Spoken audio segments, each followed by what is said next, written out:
ఓం నమో వెంకటేశాయ. శ్రీమహాగణాధిపతయే నమః.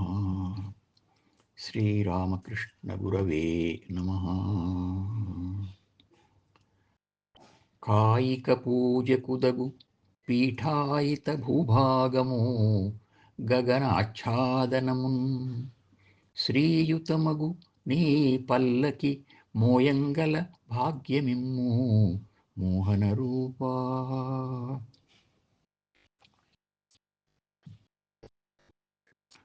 విశాలమైన జగత్తుకు ఆధారంగా నిలిచి ఆకర్షించే స్వామి వెంకటేశ్వర, మనో వాక్ కాయములని 3 రూపాలుగా ఉన్న నీ సేవలో కాయిక సేవ అంటే శరీరంతో చేసే సేవ, నీ పల్లకిని మోస్తూ నడవడం, పల్లకిలో కూర్చోవడానికి ఒక పీఠము, ఆ పైన ఒక గొడుగు వంటి వస్త్ర ఆచ్ఛాదనం కనిపిస్తాయి.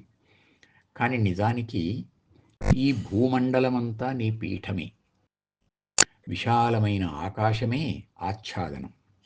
అందులో లక్ష్మీ వైభవంతో నీవు ఆసీనుడవై ఉన్నావు.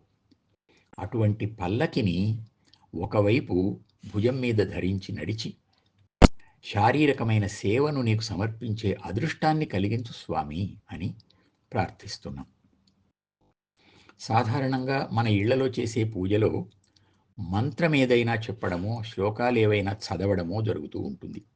అది వాక్ పూజ. వాటిని మనస్ఫూర్తిగా చేస్తూ ధ్యానాధికం కూడా చేస్తే అది మానసిక పూజ అవుతుంది.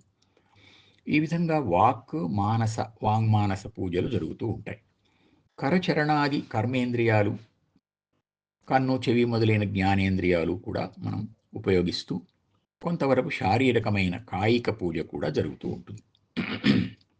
అయితే ప్రత్యేకించి స్వామిని ఒక పల్లకీలో ఊరేగింపు చేయడము, రథోత్సవం లాంటి సేవలు దేవాలయాల్లో జరుగుతాయి. అక్కడ కాయిక సేవకు ఎక్కువ అవకాశం లభిస్తుంది. దాని ప్రభావం కూడా ఎక్కువగానే ఉంటుంది. అవకాశం దొరికినప్పుడు లేదా అవకాశం కలగజేసుకొని ఇటువంటి సేవల్లో పాల్గొనడం ఒక అదృష్టం. అది మన ఆధ్యాత్మిక పురోగతిలో ఒక మైలురాయిలాగా చక్కగా గుర్తుంటుంది. పల్లకి వంటిదే ఆందోళిక. ఇది ఊయలగా కదిలించడానికి వీలుగా ఉంటుంది. దీన్ని ఊంజల్ సేవ అని కూడా అంటారు. సహస్ర దీపాలంకరణ సేవలో కూడా ఇది కనిపిస్తుంది. అలర చంచలమైన ఆత్మలందుండ నీ అలవాటు చేసే ఈ ఉయ్యాల అని అన్నమయ్య ఈ ఊయలను బ్రహ్మాండపు ఊయలగా భావించాడు. 2 స్తంభాలు, పైన వాటిని కలిపే అడ్డదూలం, తాళ్ళు, మధ్యలో పీఠం. ఇది సామాన్యమైన ఊయల. దీన్ని ఆయన తూర్పు కొండ, పడమటి కొండ 2 స్తంభాలట. ఆకాశమే అడ్డదూలం, వేదాలు త్రాళ్ళు, పీఠం ధర్మదేవత. ఇది స్వామి ఊయల అన్నాడు అన్నమయ్య. అది ఒక దివ్యలోకం.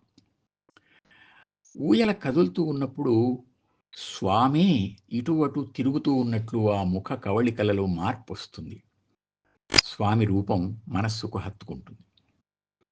ఊయల సేవ కానీ పల్లకి సేవ కానీ మనం శారీరకంగా పాల్గొని ఒక అద్భుత అవకాశం.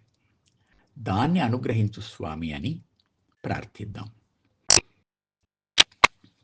కాయిక పూజకుదగు పీఠాయిత భూభాగము గగనాచ్ఛాదనమున్ శ్రీయుతమగు నీ పల్లకి మోయంగల భాగ్యమిమ్ము మోహన రూపా.